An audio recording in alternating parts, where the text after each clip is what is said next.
ओ कोण आहे का घरात? नमस्कार मॅडम.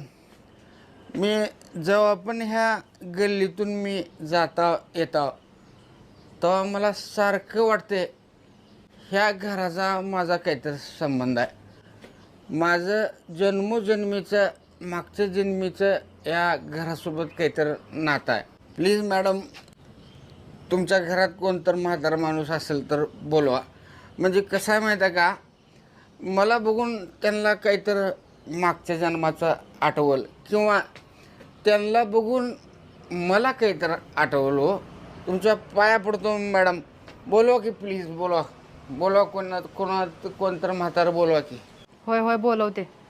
ओ सासूबाई, तुमचा पोरगा आज आणि दारू पिऊन आले बघा, जरा गाठी घेऊन या. थांबा तुम्ही, तुम्हाला किराणा माल आणायला पैसे दिलते, तुम्ही दारू पिऊन आलाय होय? आईला चुकून घरात आलो वाटतंय.